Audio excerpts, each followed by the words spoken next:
Olá, estamos começando mais um Farofa Crítica, um programa onde pensar é o nosso principal ingrediente. A cada programa, intelectuais, ativistas, artistas e outros arteiros comentam sobre temas contemporâneos.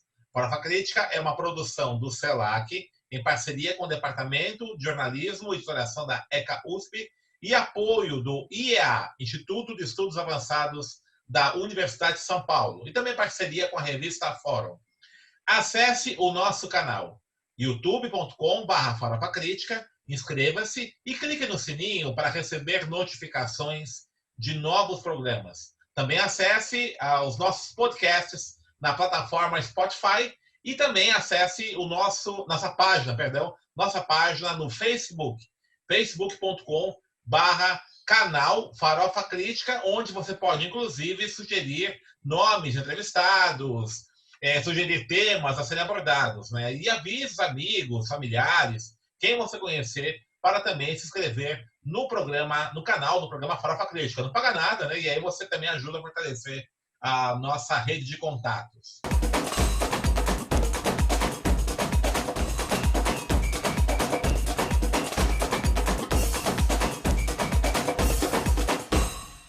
E o Farofa Crítica de hoje recebe Babel Rajar, né? Babel Rajar, ele define da seguinte forma, vou ler aqui. Ele diz que é filho de imigrantes sírios que vieram para o Brasil na década de 50 por motivos políticos. Ele é formado em comunicação social pela FAAP, 91, trabalhou com comunicação, design e marketing por cerca de 20 anos e em 2014 ingressou na Escola de Artes, Ciências e Humanidades da USP, né? O campus leste da USP, de São Paulo, no programa de mestrado em mudança social e participação política, com o intuito de mudar para uma carreira acadêmica e estudar a guerra na Síria, entre 2011 e 2016. A dissertação de mestrado do Babel comparou a forma como diferentes mídias globais trataram a guerra e buscou identificar o porquê de tais diferenças. No ano 2016, Babel se mudou para a Finlândia, onde está agora, e aceitou uma vaga para ensinar português para filhos de imigrantes lusófonos e estudar finlandês, um curso preparatório para imigrantes com pretensões acadêmicas. E tem planos de estudar pedagogia e, no futuro próximo, fazer o doutorado, dando sequência a alguns temas que abordou no mestrado, especialmente a mídia. Babel, é um prazer estar aqui, aceitar nosso convite, né? Estou muito saudade de você. Prazer é todo meu. Eu também. Muita. E o Babel, uma coisa, ele não colocou aqui no currículo dele, mas eu vou dizer, o Babel é um especialista em fazer caipirinhas de ponta. Ele é bom pra caramba também. Essa parte mais importante do currículo ele omitiu aqui, na apresentação. Eu gosto. Importante. O prazer é todo meu. Como diria Markovski, melhor morrer de álcool que morrer de tédio. Pois é.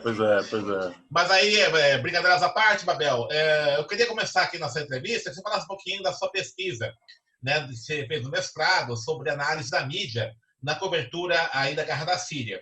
Nós observamos, né, e a gente tem observado bastante, eu sou jornalista, sou professor de jornalismo, que a cobertura internacional da mídia é bastante complicada, porque ela é, no Brasil, né, jornalismo brasileiro, é muito complicada porque ela se baseia fundamentalmente no noticiário das agências europeias e estadunidenses, desculpe, né, e também, e por conta disso, os conflitos, né, no Oriente Médio tendem a ser retratados a partir da ótica norte-americana, né, da ótica estadunidense e europeia. Como é que você, nessa sua pesquisa, que você analisou a Guerra da Síria especificamente, né, quais foram as suas conclusões, né, o que você percebeu de como a mídia cobriu nessa guerra?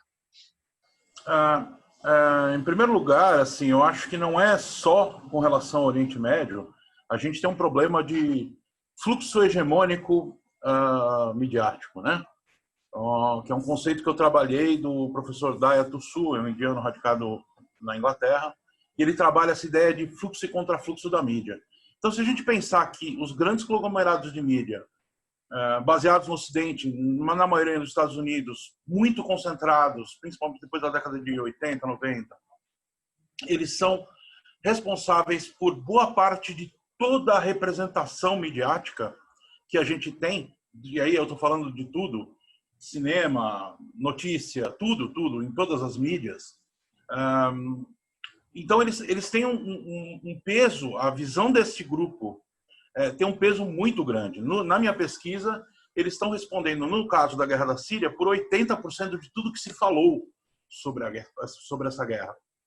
Então, assim, é muito difícil você ter um contraponto aceitável, né? Mesmo assim, quando eu discuto outros assuntos assim com diversas pessoas e tento trazer alguns veículos que a gente chama de alternativos da mídia para o debate, esses veículos são considerados a priori fontes não confiáveis. Se confunde um pouco o tamanho desses veículos com a sua idoneidade. Então, assim, um erro da Folha de São Paulo, por exemplo, ou do Estado de São Paulo, ele vai ter uma escala muito maior para divulgar, quando é divulgado, do que de uma mídia alternativa, né? Se você comparar aí o número de pessoas que leem, por exemplo, um jornal alternativo online e uma Folha de São Paulo.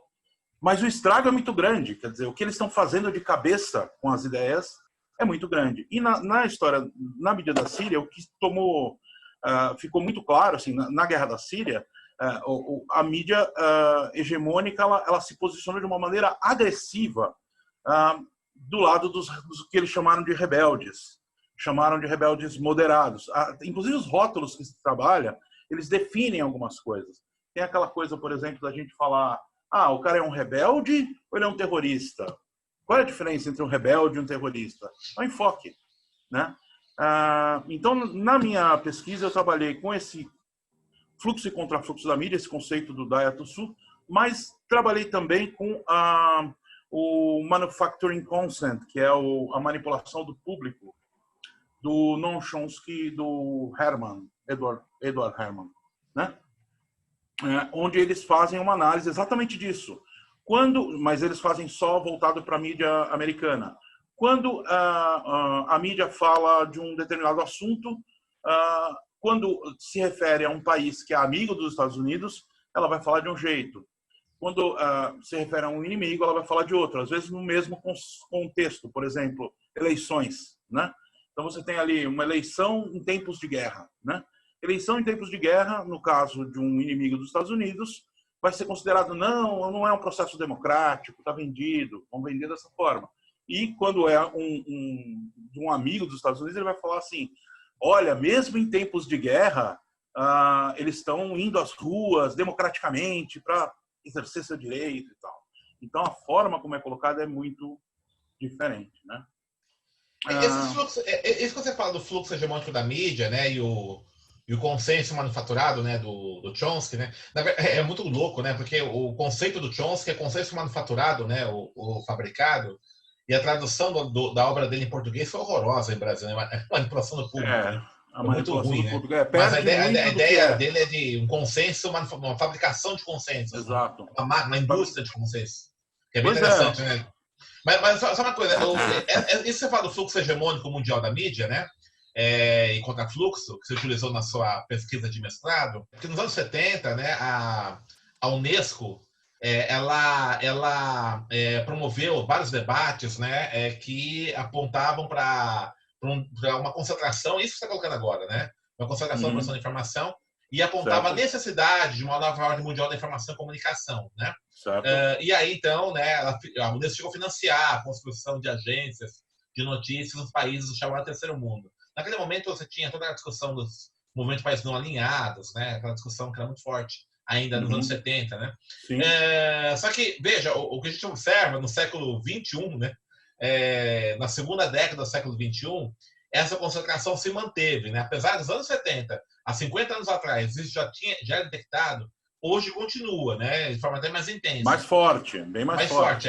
Como é que você observa, assim, como é que você observa isso, particularmente no capitalismo cada vez mais globalizado, né? Cada vez mais interconectado?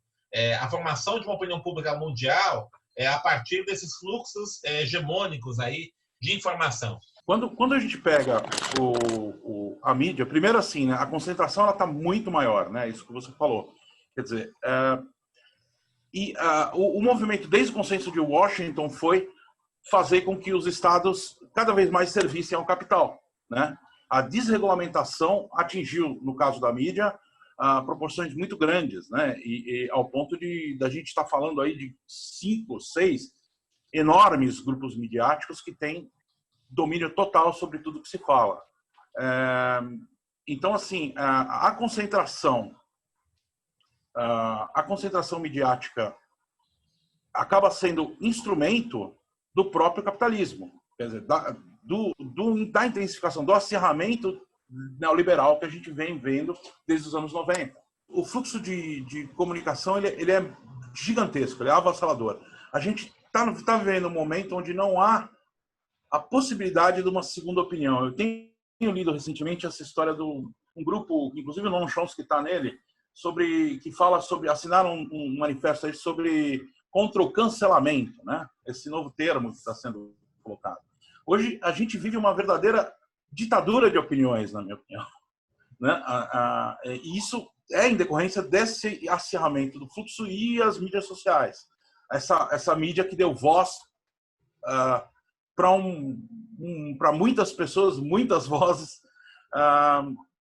mas assim, essa questão de você não poder ter uma opinião divergente, que na verdade está muito assim em uma das razões de eu querer pesquisar esse tema, é hoje, na minha opinião, um problema seríssimo. Quer dizer, não há mais possibilidade de você encarar um debate razoável.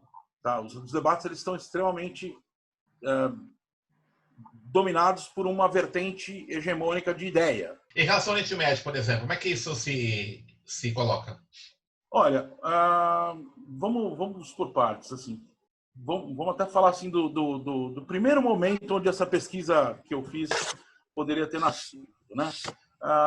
Em casa era muito comum a leitura de jornal, né? Inclusive eu acabava lendo jornais para o meu pai, assistia muito noticiários sobre o Oriente Médio, e a questão era sempre assim, pô, tá vendo, não é isso, meu pai falava, não é por aí.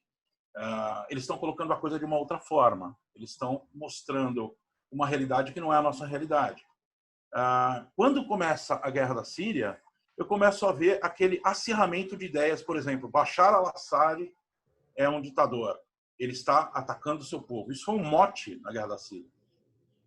Não estou aqui querendo dizer que o Bashar al-Assad é o cara mais democrático do mundo. Afinal de contas, ele é filho de um cara que foi colocado via golpe militar na Síria.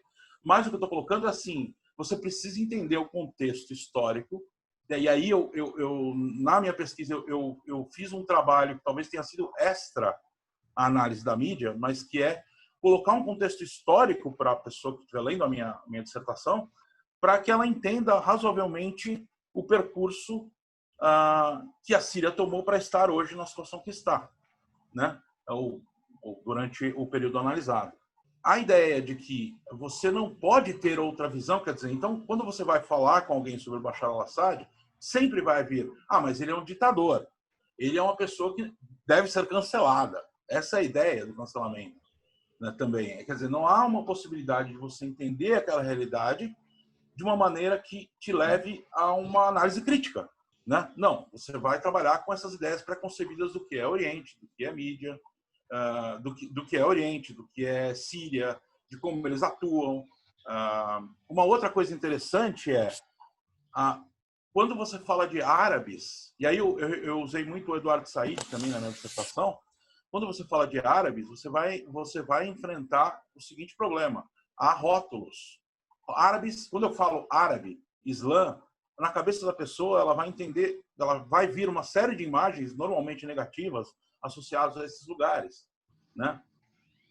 Tem um trabalho muito interessante do Jacques Charhen, que ele analisou, ele fez aquele documentário Real Bad Arabs, né?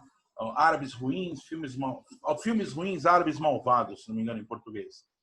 E ele fez, acho que uma análise de uns 900 filmes, e em todos eles ele pega esse orientalismo que o Eduardo Said destaca, que é a ideia de que o árabe ele é necessariamente passional, ele se veste com aquelas roupas tradicionais, ele vive em lugares meio destruídos, né?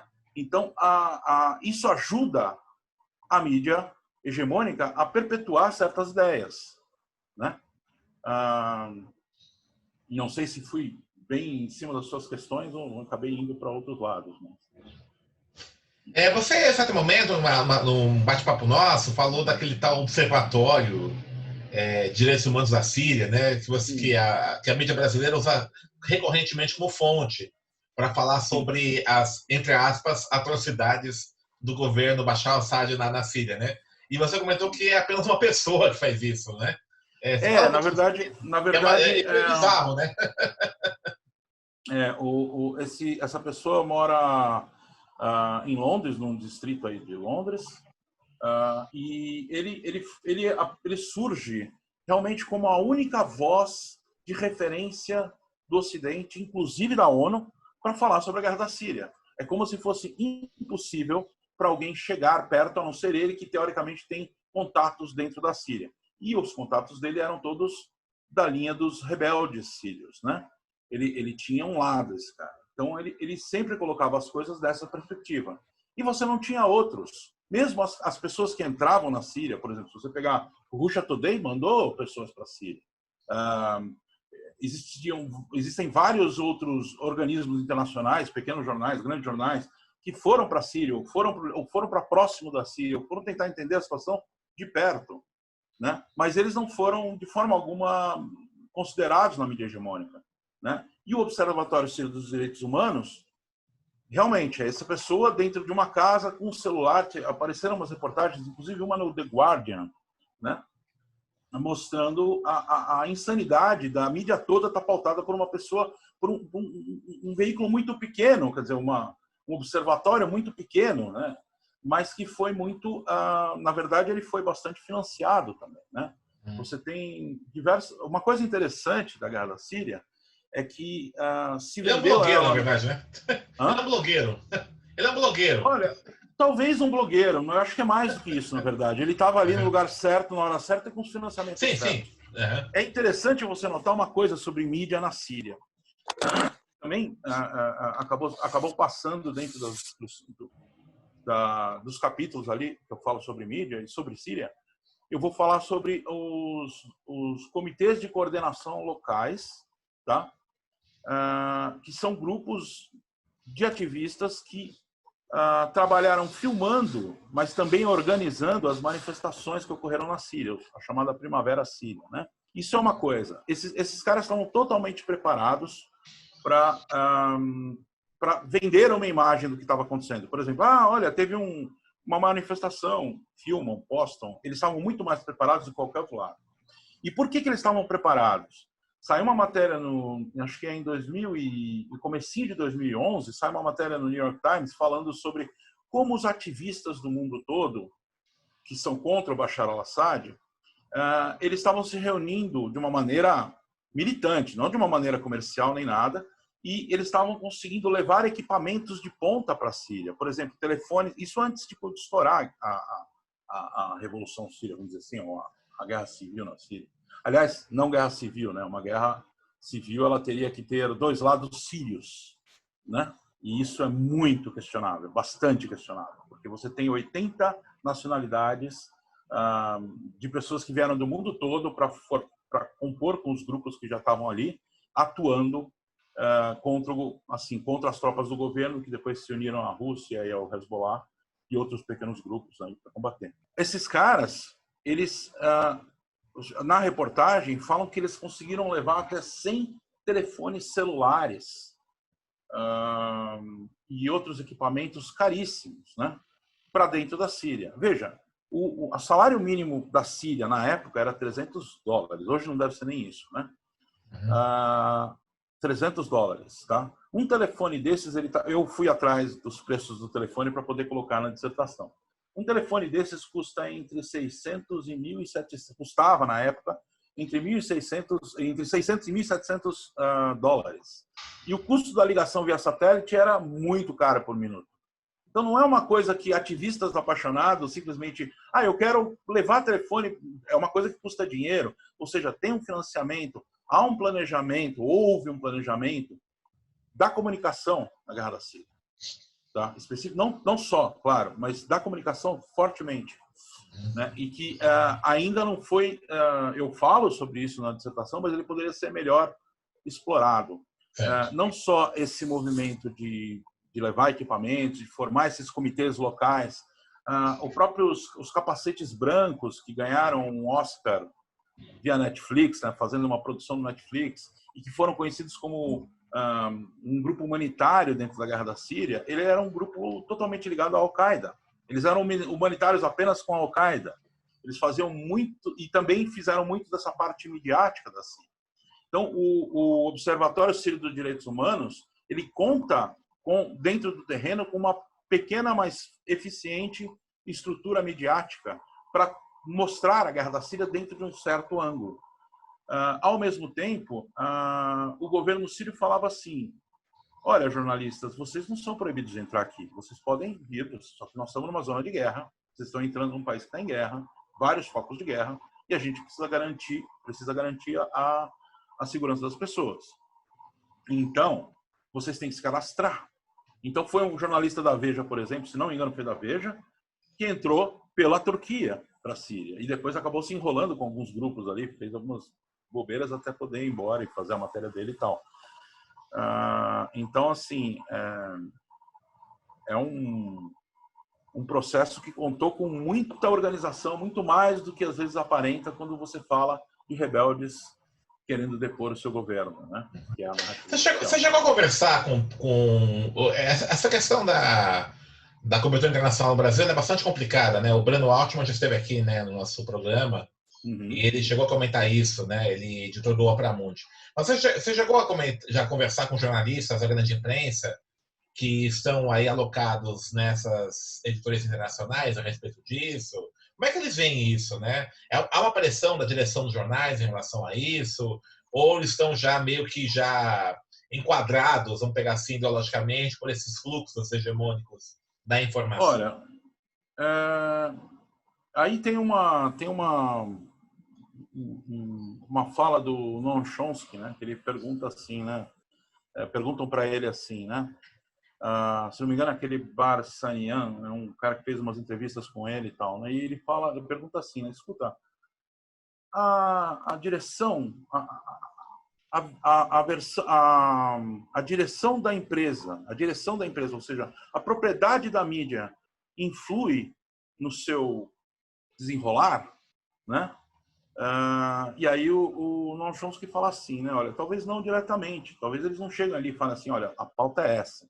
Mas a escolha das pessoas que vão trabalhar, elas formam um corpo de pessoas alinhadas com a direção.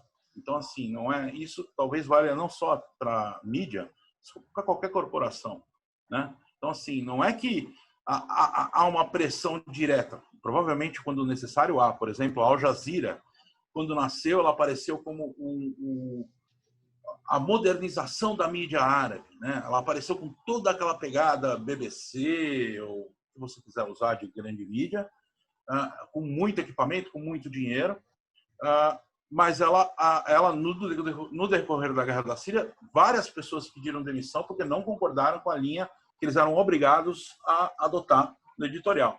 Então, acho que depende muito do momento, mas, via de regra, a ideia é você contratar pessoas que estejam alinhadas, ou ir lapidando essas pessoas conforme elas crescem nas organizações, né?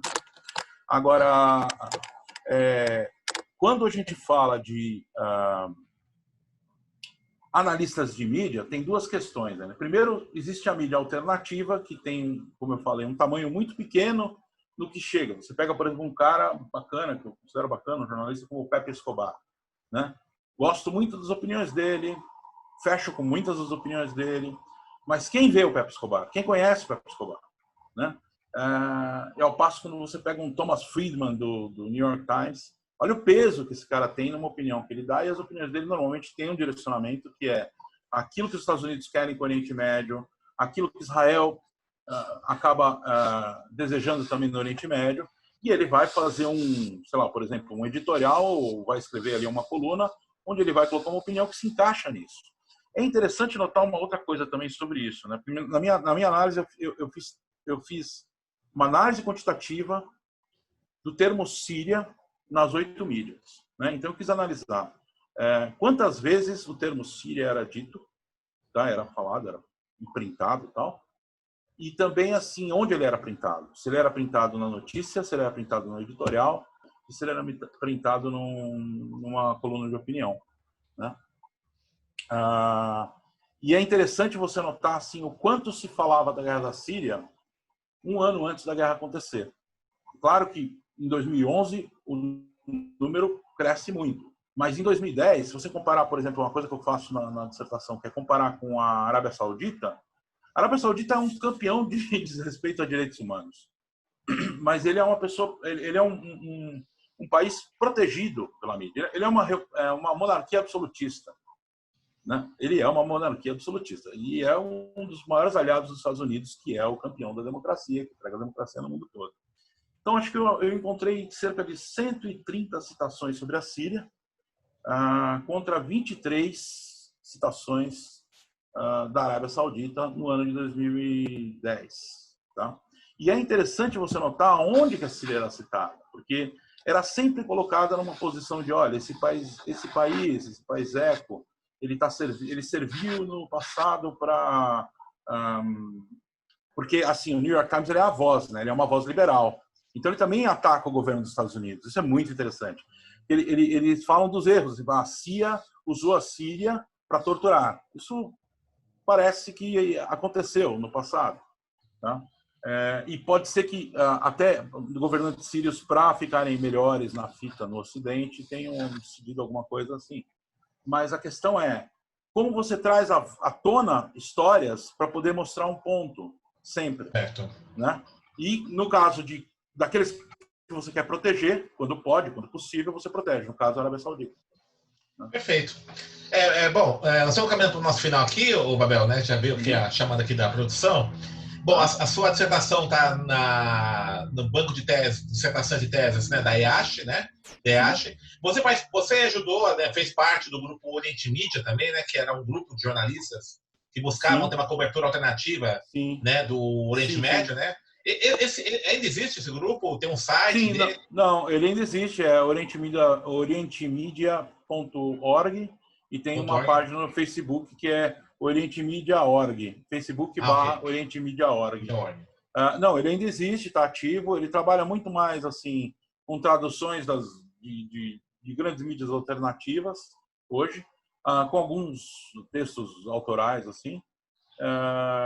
Mas sim, não, ainda colaboro lá, mas já colaborei mais assim, né? Ainda continuo dando uma força ali. Então, orientemedia.org no Facebook, orientemedia.org, né? Então, aí quem quiser ter acesso a uma informação qualificada, alternativa, né, sobre o Oriente Médio, fora desses fluxos hegemônicos aí da informação, tá aí uma dica, né? Babel, muito obrigado aí por você ter aceito, né, o nosso convite para a entrevista, né? Espero aí que você continue aí nos seus estudos, né, sobre a cobertura internacional do jornalismo. Aí da Finlândia agora, né? Tá frio aí ou não? Não, ainda não. Ainda estamos no que a gente chama de verão. Verão, né? Assim, em torno de 20, 19, 18 graus agora. Então tá bom, tá bom. Aqui tá. Dizem que o verão caiu num sábado esse ano. Não sei se eu estava dormindo, não vi. Tá ok. Tá certo. Um grande abraço aí. Vamos ver se a gente, né? Quando se você um dia no Brasil, você vai voltar com certeza. A gente se encontra e bate mais um papo. Com certeza. Também tá convidado para outros programas aqui, tá bom? Obrigado. Obrigado. Valeu. Muito obrigado pelo convite. Valeu. Então, estamos encerrando o Farofa Crítica de hoje, que hoje recebeu o jornalista, mestre, né, pela USP, Babel Rajar, que falou sobre a cobertura dos meios de comunicação de massa sobre o Oriente Médio e cobertura internacional. Acesse o nosso canal, youtube.com/farofacrítica, inscreva-se e clique no sininho para receber notificações de novos programas. E também acesse nossa plataforma Spotify para ouvir os podcasts. E para encerrar, uma frase do grande geógrafo Milton Santos. A globalização mata a noção de solidariedade, devolve o homem à condição primitiva do cada um por si e, como se voltássemos a ser animais da selva, reduz as noções de moralidade pública e particular a um quase nada.